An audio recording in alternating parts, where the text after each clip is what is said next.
آپ تھوڑا سا بتائیے کہ یہ نرگس جاوید ویلفیئر ٹرسٹ کا کانسیپٹ پہلے کیا ہے اور اس کا کیا مقاصد ہیں اور یہ کیا کر رہا ہے؟ پورا دین اسلامی دو چیزوں پہ ہے، ایک اللہ سے انسان کا تعلق اور دوسرا انسان سے تعلق۔ تو انسان سے تعلق یہ ہے کہ آپ سے جو نیچے لوگ ہیں ان کے لیے آپ بھلائی کریں۔ بلو پاورٹی لائن جو اس وقت 6 کروڑ سے زیادہ آبادی ہے پاکستان میں اس کے لیے کام کر رہا ہوں۔ تو میں نے جو پہلا پروگرام اس کا بنایا وہ تھا خود کفیل پروگرام، جس میں ہم چھوٹے چھوٹے بزنس کروا کے غریب لوگوں کو اپنے پاؤں پہ کھڑا کرتے ہیں۔ How do you attract people to give you donation? یہ تو اللہ کی ذات کرنے والی ہے، خود بخود اللہ کی مدد آنا شروع ہو جاتی ہے۔ بسم اللہ الرحمن الرحیم۔ السلام علیکم، captain retire Jahanzeb Hashmi again on your video screen. آج میرے ساتھ ایک ایسے شخص میرے ساتھ ہیں جو کہ زندگی میں نے ایسی شخصیت پہلے نہیں ملی، جو ان کی ہیومینٹی کے لیے سروسز ہیں وہ میں نے نہ کبھی سنا، نہ کبھی میں نے کسی کو کسی ڈاکیومنٹری میں دیکھا، کہیں نہیں دیکھا۔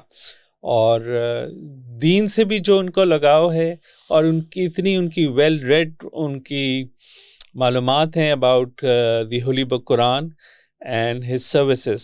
NJ trust, Nargis Javed trust, mister Zarar Malik. السلام علیکم سر۔ السلام علیکم، تھینک یو ویری مچ۔ ایک تو آپ نے مجھے انوائٹ کیا، آئی ایم آنرڈ، آپ نے بلایا، بہت شکریہ آپ کا۔ تو سر آپ NJ ویلفیئر ٹرسٹ کے پریزیڈنٹ ہیں، تو سر میں آپ سے یہ جاننا چاہوں گا کہ آپ اپنی ابتدائی زندگی کے بارے میں کچھ بتائیے کہ آپ نے کیسے اپنی زندگی کی شروعات کی، تاکہ پھر ہم آگے بڑھیں۔ میرا نام زرار اقبال ملک ہے، میں کراچی میں پیدا ہوا اور ابتدائی تعلیم میں نے PF کالج مسرور سے حاصل کی، پھر کالج جو ہے وہ جناح گورنمنٹ کالج سے پڑھا، اور کراچی میں ہی جس طرح باقی بچے کرکٹ کھیلتے ہیں سڑکوں پہ، تو ایسے بھی میں کراچی کی سڑکوں پہ کرکٹ کھیلتا رہا ہوں۔ اور زیادہ تر میرا شوق ٹینس اور کرکٹ کے ساتھ تھا، اور پڑھنے لکھنے کا ایک چھوٹا سا مجھے شوق تھا تھوڑا سا، اور میں ایک چھوٹی سی لائبریری میں نے اپنے گھر میں ایک ڈبے میں بنائی ہوئی تھی، جس سے آپ کو تو بہت بڑا ڈبہ ہے، اس سے چھوٹے گتے کا ڈبہ تھا، اس میں میری ایک اس میں ایک کتابیں تھیں جو میں اپنی جیب خرچ سے خریدتا تھا، اور خرید کے اردو کی کہانیاں ہوتی تھیں بیسیکلی، اور انگلش کی کہانیاں، سٹوری بکس، تو وہ میں ایک ڈبے میں جمع کرتا تھا۔ تو وہ میری اپنی لائبریری تھی چھوٹی سی، ابھی بھی میری لائبریری اب تو بڑی ہو گئی ہے، لیکن وہ ایک گتے کے ڈبے میں ایک لائبریری تھی۔ تو مجھے بکس پڑھنے کا شوق تھا، میں نے میرا خیال ہے 6 یا 7ویں کلاس میں، مجھے یاد نہیں پڑتا، میں نے پہلے ہی اپنا نظم ایک لکھی تھی، اور اس نظم کا جو عنوان تھا وہ تھا یہ پاکستانی جیالے۔ جی 6 یا 7ویں کلاس میں، اور شعر و شاعری کا بھی تھوڑا سا ایسے دل تھا کہ پھر بعد میں پتہ چلا کہ شاعری مجھے نہیں آتی، میرے ڈومین نہیں ہے، لیکن یہ ہے کہ پڑھنے لکھنے کا مجھے بس شوق تھا، اور کراچی کی سڑکوں پہ کرکٹ کھیلی زیادہ تر۔ تو یہ جو پڑھنے کا شوق اور کرکٹ اینڈ ٹینس، یہ آپ کے پیرنٹس نے کچھ آپ کو اس کی طرف راغب کیا تھا؟ میں جو پڑھنے کا شوق ہے نا وہ میں نے اپنے والد سے سیکھا ہے۔ میرے والد صاحب بہت پڑھتے تھے، بہت، میں نے اتنا علم والا انسان اپنی زندگی میں نہیں دیکھا، آج تک بھی نہیں دیکھا۔ وہ بہت پڑھتے تھے، اور بہت گہرے، کارل مارکس کو پڑھنا، ٹوئنبی کو پڑھنا، اور اس قسم کے چومسکی کو، فوکویاما، یا اس قسم کے جو گہرے رائٹرز ہیں ان کو پڑھتے تھے۔ تو گھر میں اخبار بھی انگلش کا ایک بچپن سے آتا تھا، تو میں بچپن سے ہی چھوٹی عمر میں انگلش اخبار پڑھنا شروع ہو گیا، جو کہ شاید آج تک بھی آج بھی پڑھ رہا ہوں۔ اور پھر میری اسٹڈیز کا شوق وہاں سے ہوا، تو پڑھنے کا جو میرا شوق تھا وہ وہاں سے ہوا، اور ساری زندگی میں نے انگلش بکس پڑھی ہیں، کبھی میں نے زندگی میں اردو کی کتاب میں نہیں پڑھتا تھا زیادہ، کیونکہ میری یہ سوچ تھی کہ ہماری جو گہرے علوم و فنون ہے وہ ویسٹ میں ہیں سارے، تو وہ انگلش میں ہیں، تو میں گہرے علم کی تلاش میں انگلش بکس پڑھتا تھا، یہ فوکویاما کو، ہنٹنگٹن کو، چومسکی کو، ٹوئنبی کو، ان کو جو مشکل تو جو عام لوگ نہیں پڑھتے، تو وہ میں پڑھتا رہا۔ تو میں والد صاحب مجھے کہتے تھے، 2008 میں ان کا انتقال ہو گیا، تو مجھے کہتے تھے کہ وہ نا تفسیر پڑھ رہے تھے مولانا مودودی صاحب کی، تو انہوں نے مجھے کہا کہ آپ یہ مولانا مودودی صاحب کی تفسیر میرے ساتھ پڑھیں، تو اس کو آپ کو پتہ 6 جلدیں ہیں، زمین سے اگر اتنی اونچی بن جاتی، تو میں نے کہا ابو یہ بڑا مشکل کام ہے، اور تھا بھی اردو میں، تو میں نے کہا کہ ابو میں نے یہ نہیں پڑھ سکتا ہوں، بڑا مشکل، تو وہ مجھے بلاتے رہے۔ 2015 میں پتہ نہیں مجھے کیا ہوا کہ میں نے کہا یار والد صاحب نے مجھے ترغیب کی تھی کہ ہمیں یہ پڑھنا چاہیے قرآن کی تفسیر. تو میں نے 2015 میں پھر میں نے سب سے پہلے مولانا مودودی صاحب کی تفسیر جو ہے تفہیم القرآن وہ میں نے اٹھائی اور وہ پڑھنی شروع کی. تو 2015 سے آنورڈ آج تک میں نے قرآن کے علاوہ کوئی کتاب نہیں پڑھی ہے. ماشاء اللہ. اور میں جو بھی کتابیں پڑھتا ہوں تو قرآن کی تشریح اور قرآن کو سمجھنے کے لیے, اس کے معنی سمجھنے کے لیے پڑھتا ہوں. ویسے اب میں انگلش بکس نہیں پڑھتا, پڑھی نہیں میں نے. اور سچی بات یہ ہے کہ جو گہرے علم کی تلاش مجھے تھی کہ ایک ایسا گہرا علم ہو کہ جو اس کی گہرائی تک آپ پہنچ ہی نہ پائیں, کبھی بھی آپ اس کو گرفت میں نہ آئے, میں اس گہرے علم کو ڈھونڈتے ڈھونڈتے پھر قرآن تک پہنچا. اور پھر جب قرآن کو میں نے ایک دفعہ اس کو ٹیسٹ کیا, اس کو جب میں اس میں ڈبکی ماری اس کے علم میں, تو پھر مجھے پتہ چلا کہ اس کی گہرائی تو کہیں پہنچ نہیں سکتا. تو پھر میں نے کبھی کوئی کتاب نہیں پڑھی. قرآن کو ویسے میں نے ایک جگہ پڑھا تھا, کہتے ہیں teaching of a man who knew not, اس آدمی کا علم جو جانتا نہیں ہے. تو آپ نے, اور وہ کہتے بھی ہیں this is the scripture whereof there is no doubt, guidance for those who ward evil, those who believe in the unseen, establish worship and spend of that what we have bestowed upon them. تو آپ نے واقعی اس کی تحقیق کی, اور قرآن کے بارے میں آپ کہہ رہے ہیں کہ اتنی آپ نے تفاسیر پڑھتے ہیں, اتنا زیادہ علم حاصل کرنے کی کوشش کر رہے ہیں, اور اس کی وجہ سے ہی میرے خیال سے آپ راغب ہوئے ہیومینٹی کی طرف سے, ٹو سرو ہیومینٹی. اور آپ تھوڑا سا بتائیے کہ یہ نرگس جاوید ویلفیئر ٹرسٹ کا کانسیپٹ پہلے کیا ہے, اور اس کا کیا مقاصد ہیں, اور یہ کیا کر رہا ہے؟ آپ نے پہلے بتایا کہ اس طرف میں آیا کیسے. میں اپنے والدین کو بچپن سے دیکھتا تھا کہ وہ لوگوں کے لیے کام کرتے تھے. میری والدہ کو ابھی بھی آج کہیں کہ کسی یتیم بچے کی شادی, تو میری والدہ ایک دم کھڑی ہو جاتی ہیں اور وہ اس کی شادی کو پلان کر کے پورا اس کو ارینج کر دیتی ہیں. تو میں نے یہ دیکھا کہ جب میرے والدین سے یہ کر رہے ہیں تو مجھے انسپریشن ایک تو اس سے ملی. پھر آپ کی بات صحیح ہے, جب قرآن پڑھا تو پتہ چلا کہ پورا دین اسلام ہی دو چیزوں پہ ہے, ایک اللہ سے انسان کا تعلق اور دوسرا انسان سے تعلق. تو انسان سے تعلق یہ ہے کہ آپ سے جو نیچے لوگ ہیں ان کے لیے آپ بھلائی کریں, نیکی کریں. آپ دیکھیں کہ حضرت عمر رضی اللہ تعالیٰ عنہ ایک بوڑھی خاتون کے گھر جاتے تھے, اور وہ جا کے اس کے بزرگ تھیں تو ان کو صفائی کر دیتے تھے. تو ایک دفعہ انہوں نے اس سے پوچھا کہ اماں جی میں ادھر آتا ہوں صفائی کرتا ہوں, تو لیکن گھر آپ کا کافی صاف رہتا ہے, اس کی کیا وجہ؟ تو انہوں نے کہا کہ رات کو ابو بکر آتے ہیں وہ صاف کر دیتے ہیں. تو دیکھیں کہ وہ صحابہ دن رات کوششوں میں لگے ہوتے تھے کہ ہم انسانیت کی خدمت کیسے کریں.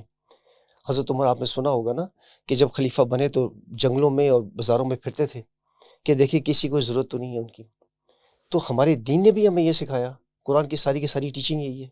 قرآن نے ایک جگہ لکھا ہے نا, آپ نے سنا ہوگا کہ ان کو خود کھانے کی حاجت ہے بٹ دوسروں کو کھلاتے ہیں. تو وہ کیا ہے, وہ انسان سے انسان کا تعلق قرآن بناتا ہے. اللہ تعالیٰ کو اگر دین وہ آپ سمجھیں تو ایک حصہ اگر اللہ کے ساتھ تعلق ہے, دوسرا انسان کے ساتھ تعلق. تو یہ ان دونوں کو آپ سمجھیں امتزاج اگر کریں تو این جی ویلفیئر ٹرسٹ بن جاتا ہے. 2015 میں 2008 سے والد صاحب کے انتقال سے پہلے میں نے والد صاحب سے ایک ڈسکشن کی تھی کہ ایک یتیم خانہ ہم بنا لیتے ہیں اپنے فیملی کی طرف سے, اور کچھ پیسے میں ملاتا ہوں, کچھ آپ ملائیں, کچھ فیملی کی طرف سے اور بھی کچھ لوگ ہوں, تو ہم ایک یتیم خانہ بنا لیں. تو انہوں نے اس وقت یہ کہا تھا کہ بیٹا اس سے زیادہ بڑا کام یہ ہے کہ ہم غریب لوگوں کو اگر چھوٹے چھوٹے بزنسز کروا کے پوری فیملی کو ہم اپنے پاؤں پہ کھڑا کر دیں. یہ ان کا کانسیپٹ تھا. جب میں نے 2015 میں یہ ٹرسٹ بنایا تو میرے جو ہے نا ذہن میں وہی بات تھی. تو میں نے جو پہلا پروگرام اس کا بنایا وہ تھا خود کفیل پروگرام, جس میں ہم چھوٹے چھوٹے بزنس کروا کے غریب لوگوں کو اپنے پاؤں پہ کھڑا کرتے ہیں. کیسے بزنسز کرواتے ہیں, کیا ہم نے پچھلے سال 438 خاندانوں کو بزنس کروایا اور 38 ڈفرینٹ ٹائپس کے بزنسز کروائے ہیں. بزنس کروانے میں ہمارا یہ ہوتا ہے کہ ہم دو چیزیں دیکھتے ہیں. نمبر 1 کہ یہ جو بندہ بزنس کرنا چاہتا ہے کیا اس کے پاس کوئی اسکل ہے, جو بزنس کرنا چاہ رہا ہے اس کا اسکل ہے. نمبر 2 کیا اگر اسکل نہیں ہے تو کیا اس کو کام کرنے کی اس میں کوئی صلاحیت ہے. پھر کیا ایک فیملی پیچھے ہے جو جس کے لیے یہ بولنا چاہتا ہے جس کو. اور میں کراتا ہوں کام غریب لوگوں کو جو بلو پاورٹی لائن ہے. دیکھیں میں بلو پاورٹی لائن جو اس وقت 6 کروڑ سے زیادہ آبادی ہے پاکستان میں اس کے لیے کام کر رہا ہوں. یہ جو ڈیزائن ہوا ہے یہ بلو پاورٹی لائن لوگوں کے لیے ہوا ہے. اس میں کیا ہوتا ہے, کسی کو ہم ریڈی لگا کے دے دیتے ہیں, کسی کو سلائی مشین لے کے دیتے ہیں. اب فاٹا میں ہم نے بیواؤں کے لیے ان کو 3 بکریاں لے کے دیں, چونکہ وہاں تو بزنس نہیں ہو سکتا, تو وہاں بکریوں سے وہ دودھ نکال کے, اور وہ کیونکہ وہ تمدن ایسا ہے وہاں پہ تو وہ اس سے کرتے ہیں. تو ہم وہ کام کرتے ہیں جس سے وہ بندہ اپنے پاؤں پہ کھڑا ہو جائے اور ایک پورا فیملی سسٹین کرے. تو آپ ٹریک ریکارڈ رکھتے ہیں جس کو آپ بزنس جی کرواتے ہیں؟ ہم ان کو ٹریک ریکارڈ رکھتے ہیں, بلکہ کچھ ایسے کیسز بھی ہوئے ہیں کہ ہم نے ان کو پورا بزنس سیٹ اپ کر کے دیا اور انہوں نے بزنس کیا نہیں, تو پھر ہمیں وہ سارا مٹیریل اپنا واپس لے لیا ان سے. دیکھیں ہمارے بزنس ماڈل یہ ہے کہ ہم کسی بھی بندے کو پیسے نہیں دیتے, ہم کسی کو پیسے نہیں دیتے, قرض نہیں دیتے. ہم جو بھی چیز دیتے ہیں ہم فی سبیل اللہ دیتے ہیں, نمبر 1, اور نمبر 2 ہم اس کو بزنس کا سارا سامان مہیا کر کے دیتے ہیں. میں آپ کو ایک مثال دیتا ہوں. ایک فیملی تھی, اس میں 3 ریٹارڈڈ بچے تھے, بڑی بڑی عمروں کے ریٹارڈڈ بچے تھے, اور ایک ان کی بیٹی جو تھی وہ نارمل تھی, اور وہ بھی ڈیورس لے کے گھر پہ بیٹھی ہوئی تھی, اور والدہ جو ہے وہ ایک اسلام ایریا کی میں بات کر رہا ہوں, وہ کسی ہاسپٹل میں صفائی کرتی تھی. تو جب مجھے سب پتہ چلا اور میں نے ان کو اسٹڈی کیا, تو میں نے کیا کہ ان کو انہی کے گھر میں 2 کمروں میں سے ایک کمرے کو ان کو میں نے شاپ بنا دی, شیلف لگا دیے, اور ان کو 1 لاکھ روپے کا سامان میں نے دے دیا, اور ایک شٹر بنا دیا سامنے, ریکس بنا دیے, اور ان کو ایک شاپ بنا دی. تو وہ جو ان کی جو بیٹی وہ گھر پہ تھی, اور وہ خاتون بھی جب آ جاتی ہیں شام کو تو وہ اپنی شاپ چلاتی ہیں. تو اس طرح میں چھوٹے چھوٹے بزنس کروا کے لوگوں کو پاؤں پہ کھڑا کرتا ہوں. اچھا ماشاء اللہ, یہ تو آپ فی سبیل اللہ, آپ کا ہے خوشحالی فی سبیل اللہ, خود کفیل پروگرام. خود کفیل پروگرام فی سبیل اللہ. اچھا, اور آپ کے پروگرام ہے, آپ نے ماسک بھی بنائی ہیں؟ جی, ایک ہمارا پروگرام ہے صدقہ جاریہ پروگرام. جی, صدقہ جاریہ پروگرام میں ہم ایک تو مسجدیں بنا رہے ہیں, اور اس میں فی سبیل اللہ کام کر رہے ہیں. ابھی ہم نے سورہ یاسین ریلیز کی ہے پوری سورت اور ترجمے کے ساتھ یوٹیوب چینل پہ. سورہ یاسین کو ہم نے ریلیز کیا ہے این جے ویلفیئر ٹرسٹ نے صدقہ جاریہ کے لیے. سورہ صدقہ جاریہ پروگرام ہے نا, تو قرآن کی سورہ ہے وتھ ترجمہ ریلیز کیا ہے ہم نے, کہ ہم یہ سوچتے ہیں کہ قیامت تک اگر یہ چلتا رہے تو ہمیں اس کا ثواب ملے گا. جی بالکل. تو اس میں ہم اسی پروگرام میں ہم مسجدیں بنا رہے ہیں. اچھا, ابھی ہماری مسجد جو اس وقت بن رہی ہے وہ اگلے مہینے انشاءاللہ کمپلیٹ ہو جائے گی. فرسٹ رمضان سے ہم نے اس میں نماز سٹارٹ کر دی ہے, تراویح پڑھ رہی ہے, اور ہماری مسجد میں ہم نے لیڈیز کا پورشن رکھتے ہیں, تو اس میں اس وقت بھی لیڈیز روز تراویح پڑھ رہی ہیں. آپ یہ دیکھیں کہ جس علاقے میں پچھلے ہزاروں سال سے کبھی لیڈیز نے تراویح نہیں پڑھی, نمازیں مسجد میں نماز نہیں پڑھی, وہ مسجد میں نمازیں پڑھ رہی ہیں ماشاءاللہ. اور ارد گرد کے لوگ اور وہ بھی ششدر رہیں کہ یار یہ کیا بات ہے کہ یہ لیڈیز نماز پڑھ رہی ہیں. مسجد میں کیا پنکھے ہیں, واش رومز ہیں, پانی آتا ہے, سب کچھ ہے؟ نہیں, 100% اٹس فلی فرنشڈ ماسک. جیسے آپ کراچی میں یا کسی بڑے شہر میں مسجد دیکھتے ہیں, it's a very furnished mosque. لیکن میں نے آپ کو بتایا 90% تو ہم نے بنا لی ہے, اور اب جو ہے جو کام صرف رہ گیا ہے چھوٹا فنیشنگ کا. ابھی میں صبح جو ہے آج 2-3 آرڈر اور کر کے آیا ہوں. تو یہ میں نے اپنی جو پروجیکٹ ٹیم ہے, پروجیکٹ ڈائریکٹر کو میں نے 20 مئی کا ٹائم دیا ہے کہ 20 مئی تک 100% کمپلیٹ کریں. وائی بیکاز کہ میں ہاسپٹل کی بھی ایک اوپننگ سیریمنی کرنے جا رہا ہوں. تو جو زمان میڈیکل کمپلیکس ہے ہمارا, وہ اور مسجد اس میں 1 کلومیٹر کا فاصلہ ہے, اس میں 1 گھنٹے کا فاصلہ ہے. تو میں یہ چاہ رہا ہوں کہ مسجد کا افتتاح بھی ہو side by side, next day hospital کا افتتاح بھی ہو. ہاسپٹل کے بارے میں بتائیں, کتنے بیڈڈ ہے, کیا فیسلٹیز ہیں, کتنے ڈاکٹرز ہیں, کیا ٹرن آؤٹ ہے, اور کتنی او پی ڈیز ہوتی ہیں, کیا آپریشن تھیٹر ہے, اور لوکل جو وہاں کی آبادی ہے وہ کتنے لوگ ہیں, کتنے لوگ مستفید ہو رہے ہیں, کچھ اس کے بارے میں بتائیں. دیکھیے میں نے تو یہ ٹرسٹ بنا کے کام شروع کر دیا تھا. پچھلے سال ایک انگلینڈ میں ایک صاحب ہیں اشرف صاحب, وہ پاکستان کی ہے بٹ جوانی میں ہی انگلینڈ چلے گئے, انگلینڈ میں رہے, وہیں بزنس مین ہے وہاں کے. تو انہوں نے ایک about 1 بلین کا ایک پروجیکٹ کیا, اور ان کی آبائی زمین تھی تراڑکھل کشمیر, آزاد کشمیر, سدنوتی ڈسٹرکٹ میں. انہوں نے وہاں پہ ایک 50 بیڈڈ ہاسپٹل بنایا ایز ہی واز ویری سک. تو انہوں نے پچھلے سال اس کو مکمل کیا, اور مکمل کرنے کے بعد وہ سیدھا ایئرپورٹ پہ اترے, انہوں نے مجھے فون کیا کہ آپ آفس میں. میں نے کہا جی بیٹھا ہوں. وہ سیدھا میرے پاس آ گئے, انہوں نے مجھے چابیاں دے دی. انہوں نے کہا جی یہ زبان میڈیکل کمپلیکس میں آپ کو گفٹ کرتا ہوں, آپ اس کو چلائیں اور آپ جو ہے انسانیت خدمت کریں. وہ کہتے ہیں کہ میں نے بھی صدقہ جاریہ کے لیے بنایا تھا کہ جب تک یہ چلتا رہے. زبان ان کے والد صاحب کا نام ہے, تو میرے والد صاحب کو ہمیں اس کا ثواب ملے. تو میں بھی یہ ٹرسٹ جو ہے صرف صدقہ جاریہ کے لیے کرتا ہوں کام.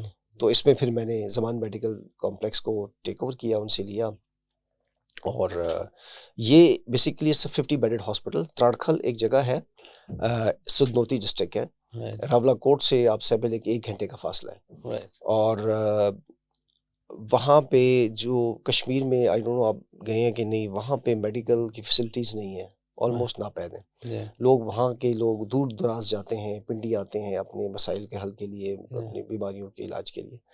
تو میں نے یہ سوچا کہ اچھا, مجھے سب نے منع کیا اس ہاسپٹل کو لینے کے لیے, مجھے سب نے منع کیا, دوستوں احباب نے. انہوں نے کہا کہ اتنی دور ہے, کوئی وہاں پہ ڈونیشن آپ کو نہیں دے گا. کراچی کے لوگ تراڑکھل کو نہیں جانتے, وہ سینگ از بلیونگ, جب وہ دیکھیں گے نہیں تو آپ کو کون ڈونیشن دے گا. تو پھر کچھ لوگوں نے کہا کہ کشمیر کے لوگ بھی آپ کو اس کے لیے ڈونیشن نہیں دیں گے. کسی نے کہا کہ آپ کو لاہور کے اور پنڈی کے لوگ بھی نہیں دیں گے. تو میں نے ان سے یہ کہا, میں نے کہا اچھا چلو کراچی کے لوگ گفٹ نہیں, ہمیں کچھ نہیں دیں گے. تو انہوں نے کہا کراچی کے لوگ نہیں دیں گے. میں نے کہا کہ کراچی کے لوگوں کو ہم ختم کر دیتے ہیں اس پہ سے. پنڈی کے نہیں دیں گے, انہوں نے کہا پنڈی کے بھی نکال دیں. لاہور کے نہیں دیں گے, لاہور کے نکال دیں. کشمیر کے نہیں دیں گے, میں کشمیر کے بھی آؤٹ کریں. میں نے کہا ہمیں تو اللہ سے لینا ہے. تو میں نے کہا یہ سارے نہ دیں تو کیا اللہ کی کائنات ختم ہو گئی ادھر؟ تو ہمیں تو اللہ سے لینا ہے. تو اللہ ساؤتھ افریقہ سے دے دے, برازیل سے دے دے, کہ اللہ کی دنیا کوئی رکی ہوئی ہے ان لوگوں سے. تو میں نے پھر اس کو کہا, میں نے کہا یار سچ چیلنج. اور دیکھیں اللہ کی ذات, اگر آپ کو, میں نے اللہ سے دعا کی کہ یا اللہ مجھے ایک اسپتال بنانا ہے زندگی میں, یہ میری دعا تھی اللہ سے. لیکن اللہ نے بنایا مجھے پلیٹ میں رکھ کے دے دیا. اب میں یہ کمزوری شو کروں اللہ کو کہ یا اللہ ابھی تو نے تو, میں نے تو کہا تھا بناؤں گا, یہ بنایا مل گیا, تو اب میں نہیں چلا سکتا. نہیں, ہمیں, میرا طریقہ یہ ہے کہ میں پروجیکٹ جب بھی کوئی لیتا ہوں, میں 2 رکعت نفل پڑھتا ہوں, اللہ سے دعا کرتا ہوں, جو جیب میں پیسے ہوتے ہیں میں اس فنڈ میں ڈالتا ہوں اور اس کو سٹارٹ کر دیتا ہوں. یہ جو آپ نے دعا کی تھی ہاسپٹل کے لیے, وہ واقعہ بتائیں گے, وہ کیا واقعہ تھا؟ دیکھیں میں 2015 میں حج کیا میں نے. تو میں نے وہاں پہ اللہ سے دعا کی حرم میں. میں نے کہا یا پروردگار, میں چاہتا ہوں کہ میں انسانیت کی خدمت کروں, اور نہ مجھے کوئی بزنس کا شوق ہے, نہ مجھے جاب کا شوق ہے. بس میں اب یہ چاہتا ہوں کہ میں انسانیت خدمت کروں, اور تو مجھ سے اللہ تعالیٰ اگر کوئی کام لے تو میں یہ بڑا مشکور ہوں گا, اور میرے لیے یہی سب سے بڑی بات ہوگی کہ میں کچھ خدمت کروں انسانیت کی. تو اس دعا میں پھر پنہا تھا کہ میری یہ سوچ تھی کہ میں مرنے سے پہلے ایک اسپتال بناؤں, ایک مسجد بنا لوں, ایک ہاسپٹل, ایک میں اسکول بنا لوں, ایک مدرسہ بناؤں, کیونکہ جو میرا قرآن سے بھی محبت ہے, اور ایک یتیم خانہ اور اولڈ ہاؤس. تو اس طرح کا میں ایک بنا لوں. تو میں سوچا تھا کہ مرنے کے لیے آپ کی جو ہے نا پیکج پورا ہو جائے گا. تو یہ جو اس پیکج میں, لیکن مجھے یہ یقین نہیں تھا, کہ یہ سوچ ہی نہیں تھی کہ کوئی بنایا پوری زندگی کی کمائی لگا کے مجھے ایک ہاسپٹل جو جھولی میں ڈال کے چلا جائے گا انسان. یہ میں نے کبھی تصور بھی نہیں کیا تھا. اور جو ارد گرد کے لوگ تھے وہ جس بات سے ڈرے ہوئے تھے, وہ بات تو ٹھیک کہہ رہے تھے, وہ بھی صحیح کہہ رہے تھے, غلط تو نہیں کہہ رہے تھے وہ. لیکن ہمارا جب توکل اللہ پہ ہے, جب ہم نے مانگنا اللہ سے ہے, تو پھر ڈرنا کیسا. پھر دوسری بات ہے کہ ناکامی بھی تو ہو سکتی ہے نا, ضروری تو نہیں کہ آپ جو کام کریں, اللہ کہتا ہے کہ کیا ہر چیز انسان کو مل جاتی ہے جس کی وہ خواہش کرتا ہے, ناکام بھی ہو سکتے ہیں. تو ناکام ہو گئے تو کیا ہو. تو اب آپ کیسے چلا رہے ہیں ہاسپٹل کو؟ یہ ہاسپٹل جو ہے نا, دیکھیں ڈونیشنز پہ چل رہا ہے. اس میں جو مستحق لوگ ہیں ان کا فری علاج ہوتا ہے, ان سے کوئی ٹیسٹ کے پیسے نہیں لیتے, کوئی ڈاکٹر کی فیس نہیں ہے, کوئی دوائیاں فری ملتی ہیں, 100% فری ہے. اور جو لوگ دے سکتے ہیں, صاحب حیثیت ہیں, وہ دیتے ہیں. اس میں جو ہے وہ ڈونیشن پہ چل رہا ہے. پورے پاکستان سے لوگ ہماری مدد کر رہے ہیں. ہم اس کو الحمدللہ پاکستان سے لوگ بہت ہمیں سپورٹ کر رہے ہیں اس کے اندر. اور جیسے ابھی میری جو اس وقت سب سے بڑی وری ہے وہ یہ ہے کہ مجھے اس ہاسپٹل کو رن کرنے کے لیے 2 ملین اے منتھ چاہیے. 2 ملین اے منتھ چاہیے. تو آپ کو پتہ ہے کہ دور افتادہ علاقوں میں, پہاڑی علاقوں میں ہر چیز مہنگی ہے. اگر آپ نے سٹاف لے کے جانا, اس کو زیادہ پے دیں گے, وہ کراچی کیوں نہ رہے, وہ پنڈی اسلام آباد کیوں نہ رہے, وہ کیوں جائے وہاں پہاڑوں میں. تو اس کو زیادہ آپ کو پیکیج اچھا دینا پڑتا ہے. تو ہر چیز وہاں مہنگی ہے. تو اس کو پھر دوائیاں آپ کو فری دینی ہیں. تو 2 ملین منتھ مجھے ایک تو اس کے لیے چاہیے, ایک تو اس کے لیے میں تو کرتا ہوں. تو آپ کیسے کرتے ہیں؟ How do you attract people to give you donation? دیکھیں یہ تو سچی بات ہے کہ مجھے خود بھی نہیں معلوم, یہ تو اللہ کی ذات کرنے والی ہے.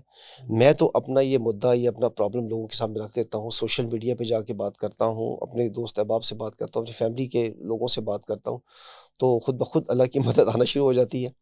بہت زیادہ اس میں پریشانی نہیں ہوتی. تو ابھی میں نے وہاں پہ ایکس رے مشین ایڈ کرنی ہے, اور ایک میں نے وہاں پہ آپریشن تھیٹر بنانا ہے. ہمارے پاس گائنیکالوجسٹ ہے بٹ وہ سیزیرین نہیں کر سکتے ہم, بیکاز آپریشن تھیٹر نہیں ہے. تو اس کے لیے میں کوشش کر رہا ہوں, میں بہت سے لوگوں سے بات کر رہا ہوں, مخیر حضرات سے مل رہا ہوں, کراچی میں بھی اور ایون پنڈی اسلام آباد میں بھی میں ملا ہوں کچھ لوگوں سے. تو اللہ پہ یقین ہے انشاءاللہ وہ بھی ہو جائے گا. گورنمنٹ آپ کی مدد نہیں کرتی؟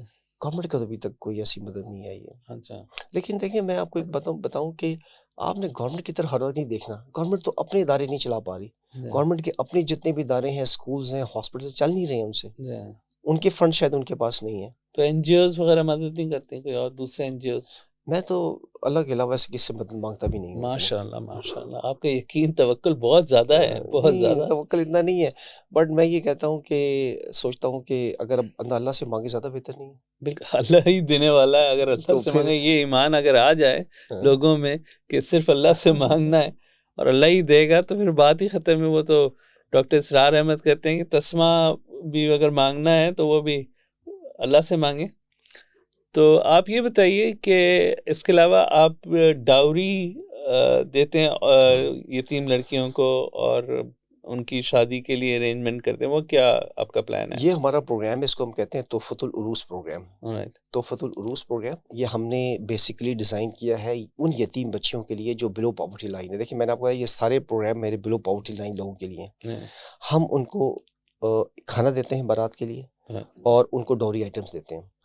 میرا طریقہ یہ ہے کہ میں کسی طریقے سے جو لڑکے والی سائڈ ہے ان کو یہ نہیں بتانا چاہتا ہوں کہ ہم کر رہے ہیں سارا کچھ. ماشاءاللہ. تو کھانے کا ارینجمنٹ بھی ہم کسی کے تھرو والنٹیئر کے، جیسے آپ بھی جانے والے ہیں کراچی میں، تو آپ کو بولا کہ بس یار یہ سارا کروا دینا، اور ایک صاحب اور کو پکڑا اس کو بولا کہ یار یہ چیز خرید کے ادھر ڈراپ کر دینا. تو میں کوشش یہ کرتا ہوں کہ ہمارے سٹاف یا ہمارے بندے یا ہمارے ٹیگ لگا ہوا کوئی یونیفارم والے بندے وہاں نہ جائیں، لڑکے والوں کو پتہ نہ لگے. ابھی ایک یتیم بچی کی ہم نے فرنیچر پہنچانا تھا، انہوں نے کہا کہ آپ ڈائریکٹ لڑکے والوں کے گھر پہنچا دیں. تو میں نے ان کو بولا کہ آپ اپنے گھر سے ایک بندہ بھیج دیں، تو جو گاڑی جائے تو چلو ہمارا سٹاف تو ہوگا، بٹ آپ کا سٹاف وہاں پہ آپ کے کوئی بندے ادھر ڈراپ کر دیں، تاکہ اس بچی کے اوپر یہ ایک تہمت نہ لگے کہ یار یہ تو ٹرسٹ سے سارا کروایا ان کو. بہت بڑی بات ہے، ایکسیلنٹ. نیکی بھی کرنا اور اس کا اظہار بھی نہیں کرنا. اصل حقیقت نیکی کی ہے ہی یہی. اس وقت دنیا میں آپ جیسے لوگ میرے خیال سے بہت ہی کم رہ گئے، اور ایکسیلنٹ. اچھا آپ مجھے یہ بتائیے، اس کے علاوہ آپ کا پروگرام ہے؟ اس کے علاوہ ہمارے علم و ہنر پروگرام ہے. علم و ہنر پروگرام میں ہم نے پورے پاکستان میں سکولز بنانے ہیں. اس میں مطلب دیکھیں اس میں اللہ نہیں کرنی ہے ہماری، جس طرح اس میں اللہ نے کر دی ہے. اسکولز ہم نے بنانے ہیں. میرا یہ سوچ ہے کہ جو بلو پاورٹی لائن لوگ ہیں، اسلم ایریاز میں ہیں، دور افتادہ علاقوں میں ہیں، یتیم بچے ہیں، ایسے جیسے کو مچھیروں کے بچے، ریڑھی بانوں کے بچے، ان غریب بچوں کے لیے ہم ایک ایسے سکولز بنائیں جہاں پہ top of the line Cambridge type کی سٹڈیز ہوں. اور ان بچوں میں بڑا ٹیلنٹ ہوتا ہے، میرا یہ ماننا ہے. ان بچوں میں بہت ٹیلنٹ ہے. ان بچوں کے ٹیلنٹ کو لائے اور وہ پھر اپنے پورے خاندانوں کی قسمتیں تبدیل کر دیں گے وہ بچے. نہیں تو کون سی ایجوکیشن آپ امپارٹ کرنا چاہتے ہیں ان بچوں میں؟ جیسے ایک ایجوکیشن ہے، جیسے کیمبرج ہے، میٹرک سسٹم ہے. اب ایک نیا I am representing Rehan school Korangi campus, میں وہاں کا چیف آپریٹنگ آفیسر ہوں. ہم لوگ جو ہیں وہ ڈیجیٹلائزیشن کے اوپر ایمفیسس دیتے ہیں، اور ہمارا کانسیپٹ یہ ہے کہ والا ان والی کا کانسیپٹ دیا ہے کہ ہر بچے کو ایک ٹیڈ ایکس ویڈیو دکھائی جاتی ہے ڈیلی، اور وہ اس ٹیڈ ایکس ویڈیو کو ریسیپروکیٹ کرتا ہے، اس کی انگلش میں اور اردو میں اس کی ویڈیو بناتا ہے، اور اس اسپیکر کو جو ٹیڈ ایکس اسپیکر ہے اس کو ٹیگ کرتا ہے، and by the passage of time وہ اسپیکر اس کو بچے کو کانٹیکٹ کرتا ہے، اور اس طریقے سے ایک کمیونیکیشن اسٹیبلش ہوتی ہے. اس کمیونیکیشن سکلز بہتر کرتے ہیں، انٹرویوز کرواتے ہیں بچوں کو. یہ ایک ہمارا کانسیپٹ ہے. آپ جو سکولز میں کیا آپ کا کیا ویژن ہے کہ آپ جو پاکستان بھر میں سکولز آرگنائز کرنا چاہتے ہیں وہ کس قسم کے سکولز ہوں گے؟ دیکھیں سب سے پہلے بات تو یہ سمجھنا چاہیے کہ ہم نے ایک ماڈرن تعلیم دینی ہے بچوں کو. بچوں کو دے should be in step with the world. وہ الوف نہیں ہو. پوری دنیا میں جو علوم و فنون ہوں اس وقت ماڈرن دنیا میں تعلیم میں میتھڈ آف ایجوکیشن ہے، ایک تو وہ ہونا چاہیے نمبر 1. نمبر 2 اپنے دین کے ساتھ اور اپنے مذہب کے ساتھ ان کی انڈرسٹینڈنگ بڑی کلیئر ہونی چاہیے کہ ایک انسان جو اچھا مسلمان نہیں ہے وہ اچھا انسان بھی نہیں بن سکتا. یہ میرا ماننا ہے. یہ اس میں آپ اختلاف کر لیں، لیکن جب تک آپ کو اللہ کا خوف نہ ہو، اللہ سے آپ کی محبت نہ ہو، انسانیت سے آپ کی محبت نہ ہو، آپ ایک اچھے انسان نہیں بن سکتے. چاہے آپ آئنسٹائن بن جائیں لیکن اچھے انسان نہیں بن سکتے. تو آپ نے بچے کو ماڈرن تعلیم دینی ہے، لیکن اس کے ساتھ ساتھ آپ ہمارے جو اللہ نے جو تعلیم دی ہے، ہمارے دین کی تعلیم وہ بھی اس کو دینی ہے. اور اس بچے میں اپنے ملک سے محبت ہونی چاہیے. تو میں سمجھتا ہوں ان تین چیزوں کو اگر آپ مکس کریں اور ماڈرن تعلیم ہو لیکن اس کے ساتھ اس کے ملک سے محبت اور اس کے اپنے اللہ سے محبت, یہ شامل حال ہو. اچھا sir, you are so very well read اور آپ پورے پاکستان کی ان ڈیپتھ پرابلمس کے بارے میں آپ کے دل میں بہت جگہ ہے اور اس کے بارے میں آپ کام کر رہے ہیں. آپ مجھے یہ بتائیے, آج کل کا جو ڈیجیٹل ایرا ہے اور آئی ٹی ٹیکنالوجی جو ہے وہ آل اوور دا ورلڈ جو ہے وہ اسی کو ذریعہ تعلیم بنایا گیا ہے. پاکستان میں اور یا مسلم امہ کے لیے آئی ٹی ٹیکنالوجی, جس میں اگر آپ کوئی ایک قرآنک سائٹ پہ جاتے ہیں تو there are things which are not permissible to watch for any Muslim. تو اس ڈیجیٹلائزیشن کو, اس آئی ٹی ٹیکنالوجی کو کس طرح پیرامیٹرز میں ریسٹرکٹ کر کے بچے کو تعلیم دی جا سکتی ہے؟ ہر وقت کا نا ایک ٹرینڈ ہوتا ہے. کسی وقت میں کمیونیکیشن زیادہ امپورٹنٹ ہو جاتی ہے, کسی وقت میں ڈیجیٹل کمیونیکیشن, کسی وقت میں کچھ ٹیکنالوجی کے ساتھ ساتھ انسان کے جو ہے نا جو چیلنجز وہ بدلتے جاتے ہیں. پتھر کے زمانے میں اور چیلنجز تھے, جب انسان قبائلی علاقوں میں رہتا تھا اور چیلنجز تھے, آج اور ہیں. ایک آپ نے ایسے بتایا کہ ڈیجیٹل جو ہے, جو دنیا میں ماڈرن جو بھی چیز آتی ہے سامنے آپ کے, آپ اس کے ساتھ جو دنیا میں اس وقت جو ٹاپ جو ایجوکیشن سسٹمز ہیں, جو دنیا میں جو اس کی جو ٹیکنالوجی کا ٹاپ لیول ہے, آپ اس کو اچیو کرنے کی کوشش کریں. ابھی آپ دیکھیں کہ پاکستان کی جو دنیا کی ورلڈ 500 یونیورسٹیز میں ہمارا کون سا نام ہے, دنیا کی جو بیسٹ انسٹیٹیوٹ سے ہمارا کون سا کسی کا نام ہے ہمارا, یا ہمارے دنیا میں لوگ ہم نے چومسی, ہنٹنگٹن یہ ہم نے پیدا کیے, یا ہم نے کوئی بڑے انٹلیکچوئلس پیدا کیے. آپ کو پتہ ہے کہ افسوس کی بات ہے کہ ہمارے قائد اعظم محمد علی جناح جو ہمارے فاؤنڈر ہیں, ہمارے فاؤنڈر پہ انٹرنیشنل بک جو لکھی ہے وہ انگریز نے لکھی ہے, جناح آف پاکستان, اسٹینلی وولپرٹ. تو آپ کو اپنی بک, اپنے لوگوں پہ بک لکھانے کے لیے آپ کو انگریز چاہیے. تو ہمارے یہاں تعلیم کا بہت برا حال ہے. آپ نے جو بھی تعلیم دینی ہے, چاہے اکنامکس پہ دینی ہے, چاہے ہسٹری پہ دینی ہے, چاہے کسی پہ دینی ہے, جو دنیا میں اس وقت ماڈرن تعلیم ہے اس کو آپ کو اچیو کرنا چاہیے, وہ اسٹینڈرڈ اچیو کرنے چاہیے. اور اس اسٹینڈرڈ کو اچیو کرنے کے لیے جو بھی آپ کو ٹولز اویلیبل ہیں آپ استعمال کریں. تو یہ آپ نے اسکولس جو ڈیولپ آرگنائز کرنا چاہتے ہیں, آپ اس کے لیے آپ کیا کر رہے ہیں؟ What are you doing for it? کیا ابھی تک کوئی اسکول ہے آپ کا؟ ابھی دیکھیں, میرے پاس ہم اس وقت ایک ووکیشنل ٹریننگ سینٹر چلا رہے ہیں. یہ ہمارا علم و ہنر پروگرام ہے. ہم نے کچھ اسکولس کو جو ریموٹ ایریاز میں تھے, ہم نے کچھ ان کو ڈونیشنز اس طرح دی ہیں کہ ان کے ایجوکیشن اور اسپورٹس میں ان کو کچھ فائدہ ہو. اس وقت تو میں ایک صرف ووکیشنل ٹریننگ سینٹر چلا رہا ہوں, بٹ میرا اسکول چلانے کا ارادہ ہے, بنانے کا ارادہ ہے. وہ بھی اب وہی بات ہے, اللہ کی ذات دینے والی ہے. اگر اللہ نے موقع دیا مجھے تو اسکول بھی بنائیں گے. بٹ میں انٹرسٹ ہوں کہ دیکھیں, میرا منی میکنگ سے کوئی تعلق نہیں ہے. میں کسی امیر بچے کو پڑھانے کی خواہش مند نہیں ہوں. میں چاہتا ہوں کہ ان لوگوں کے بچوں کو پڑھاؤں جن کو دنیا میں کوئی نہیں پوچھتا, جو پیلے اسکولوں میں وہ ٹوپی والے, اگر آپ جائیں نا اسکول ہیں گاؤں گوٹھوں میں, وہ پیلے اسکول ہیں, درختوں کے نیچے بیٹھے ہیں, زمین پر بیٹھے ہیں. میں ان کو انٹرسٹڈ ہوں کہ ان کو ہم کیسے پڑھائیں, ان کو ہم مین اسٹریم میں کیسے لائیں. آپ کو دیکھیں ابھی کتنے کرمنلز ایسے علاقوں میں بنتے ہیں جہاں پہ علم نہیں ہے, علم کی شمع کو جلانے والا نہیں ہے. تو میں ان علاقوں میں ان بچوں تک کیسے تعلیم پہنچاؤں, میرا یہ دس از مائی پوائنٹ. اچھا, فلڈس آئے تھے یہاں پہ پاکستان میں لاسٹ ایئر, اور ان کا جو ریمیفیکیشن ہے وہ ابھی تک موجود ہے فلڈس کی. اس سلسلے میں آپ لوگوں نے کیا کیا؟ جب فلڈ آیا تو جب جیسے فلڈ آتا ہے نا تو اس وقت فوراً لوگ پانی میں گھر جاتے ہیں, دے آر اسٹرینڈڈ ان واٹر.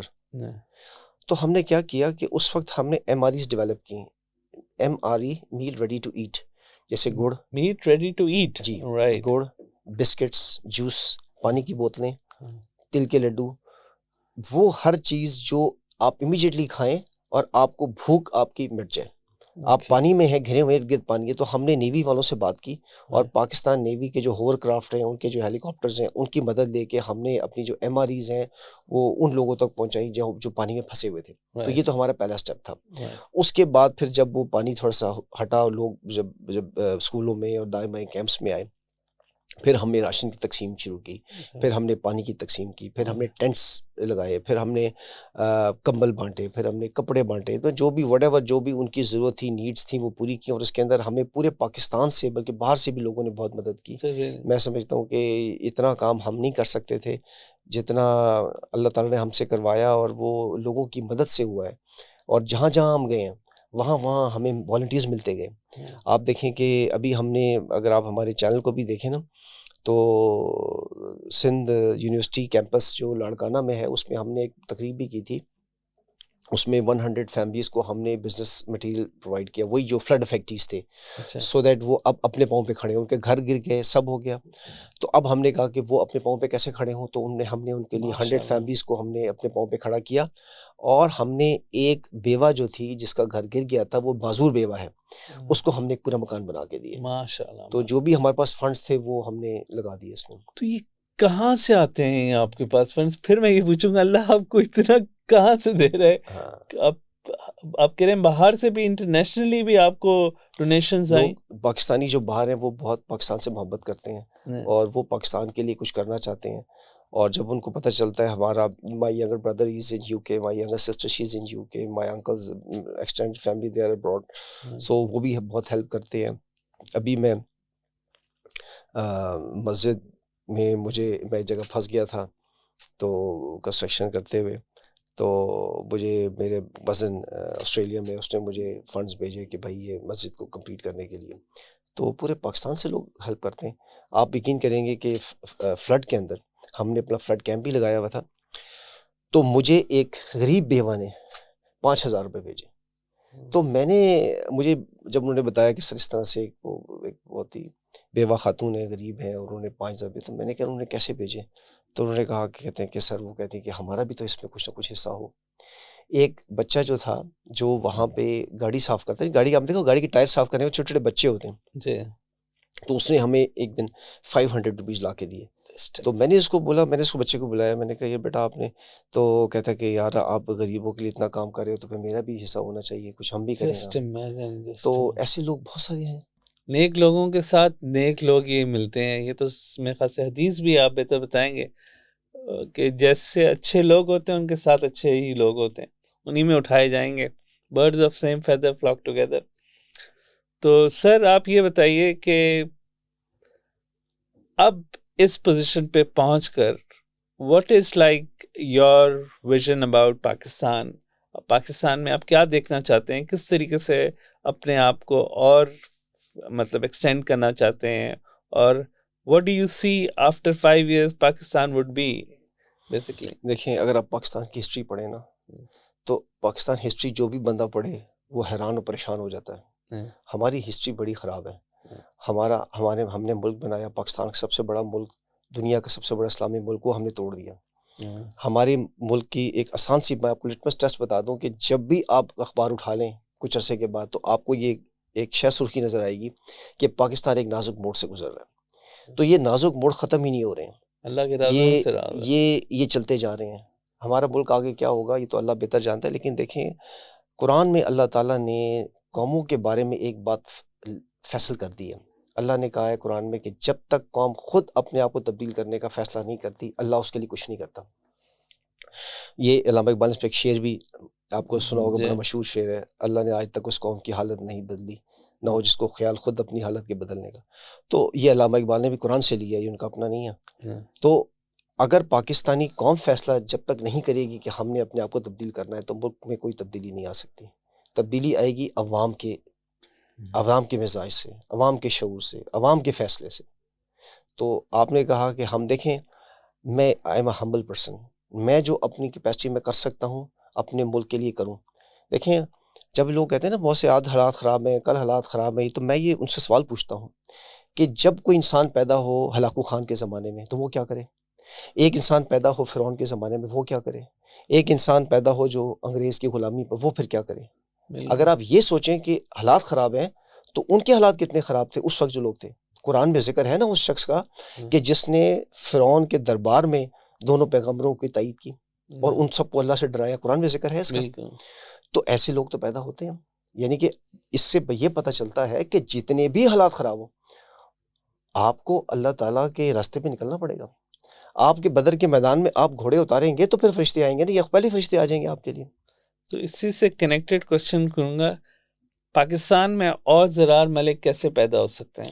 دیکھیں پاکستان میں نا, میں آپ کو یہ بتا رہا ہوں, ہمبل آپ کو بتا رہا ہوں, مائی ریکویسٹ ہے کہ میں کوئی اتنا بڑا آدمی نہیں ہوں, میں بہت ہمبل انسان ہوں. میرے سے ہزار لاکھ گنا بڑے لوگ اس دنیا میں پاکستان میں بھی ہیں.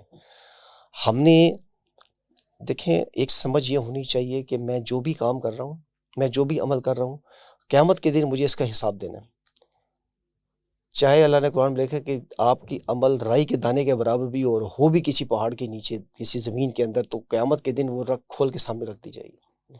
ہم نے قیامت کی تیاری, آخرت کی تیاری کرنی ہے. میں یہ چاہتا ہوں کہ آخرت میں یہ جو سارے اعمال ہیں یہ اللہ کے سامنے جب پیش ہوں تو ہمیں اس وقت جو قرآن میں لکھا ہے نا, جو بہترین شکل انسان کی لکھی ہے, بہترین مقام اللہ نے لکھا ہے, وہ ہے نفس مطمئنہ.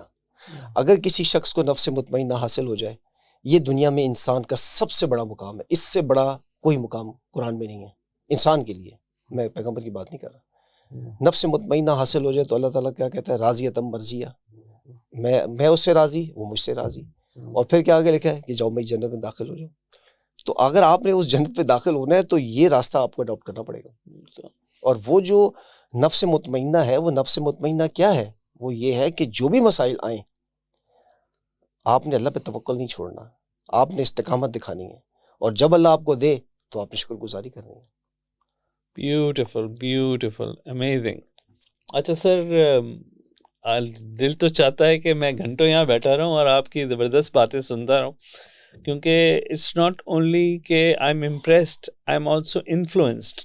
یعنی کہ جو آپ بات کر رہے ہیں اس میں اتنی سچائی, حق ہے, اور اتنا زیادہ اس میں گہرائی ہے کہ, اور اتنا زیادہ اس میں اٹریکشن ہے, ایک سبق آمیز بات کر رہے ہیں. تو آپ کائنڈلی اپنی قوم, جو بھی ہمارا آڈینس ہے, ان کو سننے کے لیے کوئی میسج دینا چاہیں تو پلیز دیجیے.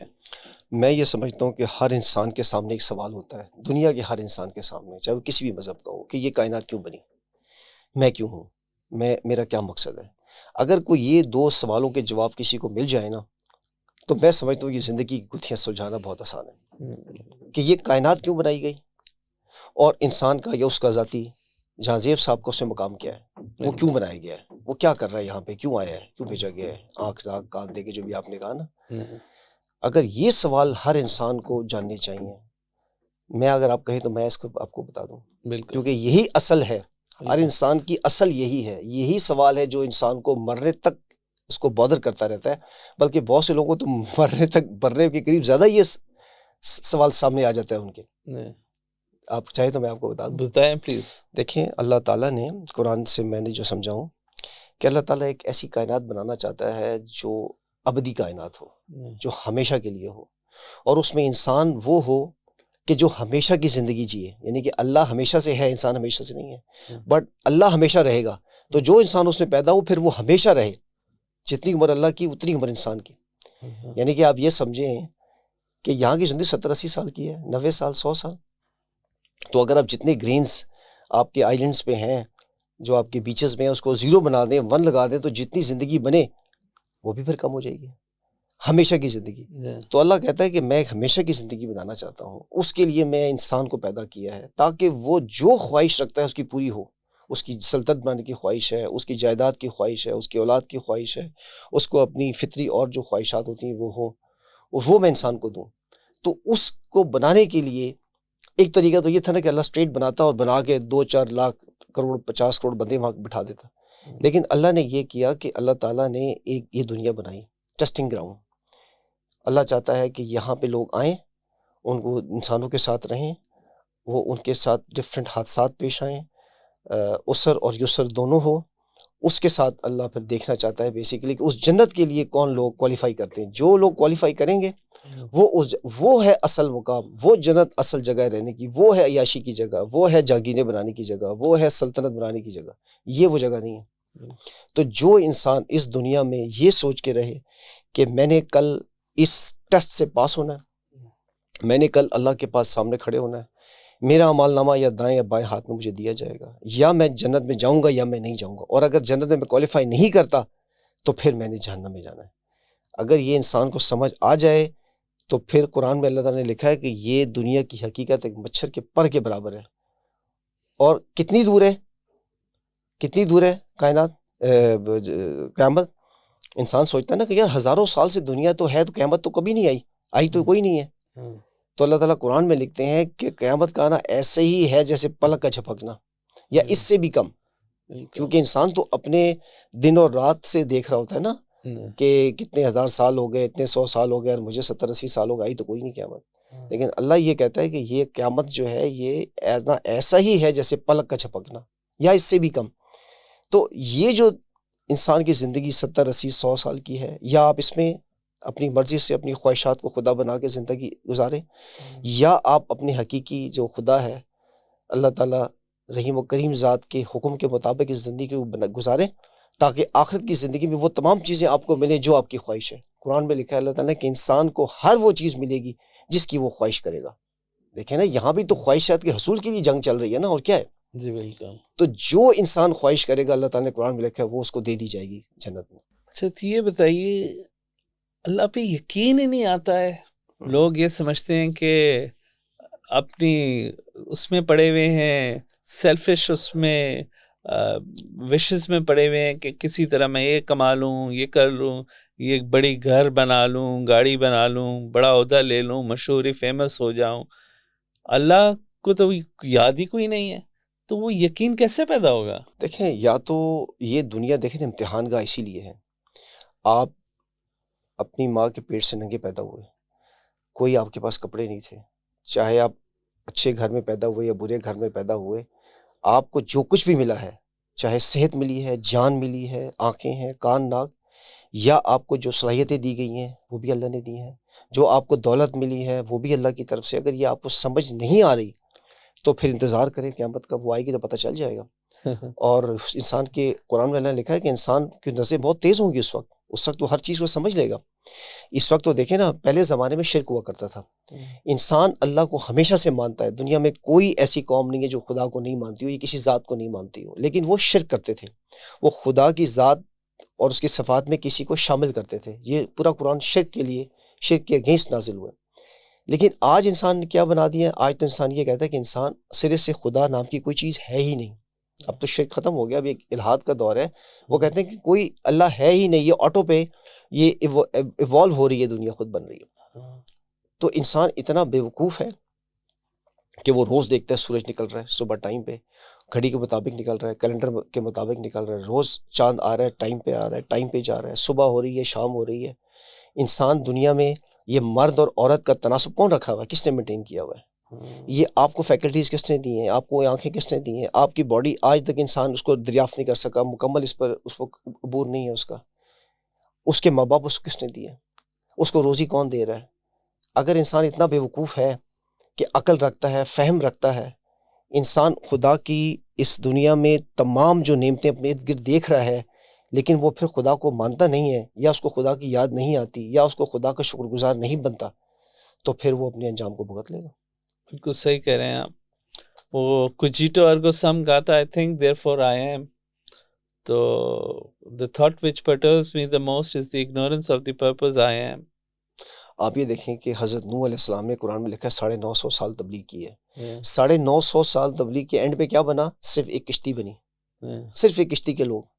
حضرت لوط علیہ السلام تبلیغ کے بعد اینڈ کیا ہوا؟ کہ صرف ایک گھر کے لوگ، اور اس میں بھی وائف شامل نہیں ہے۔ اسی طرح آپ دیکھیں کہ قوموں نے مختلف وقتوں میں جب بھی پیغمبر آئے ہیں، جب بھی ایک امت بنی ہے، اس میں لوگوں نے اللہ کو نہیں مانا۔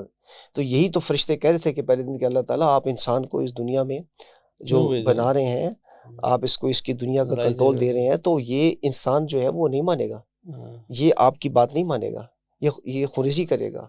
اور اسی پہ شیطان نے کہا نا کہ میں اس کو گمراہ کر کے چھوڑوں گا۔ تو اللہ نے بھی چیلنج دے دیا کہ ٹھیک ہے، جو تیرے راستے پہ چلتے ہیں چلیں، جو میرے راستے پہ چلتے ہیں، جو میرے بندے ہیں وہ تیرے راستے پہ کبھی نہیں چلیں گے۔ ماشاء اللہ سر، کیا ایمان ہے، کیا نالج ہے، کیا جذبہ ہے، اور کیا واقعی اللہ تعالیٰ نے آپ کو نوازا ہے۔ اللہ آپ کو کامیاب کرے, اللہ آپ کی دعائیں قبول فرمائے, آپ کی جستجو, آپ کی جدوجہد پوری کرے اور آپ کو اس مقام پہ پہنچائے جس پہ آپ چاہتے ہیں کہ اللہ آپ کو اس مقام پہ پہنچا دیں. آمین. And thank you very much, sir. Thank It was a pleasure talking to you. And it was something I really cannot give you and describe you in words how impressed I am from your entire talk. And may Allah bless you exponentially and infinite blessings aapko de Allah. Thank you very much, sir. Thank you very much. بہت شکریہ آپ کا. Grateful.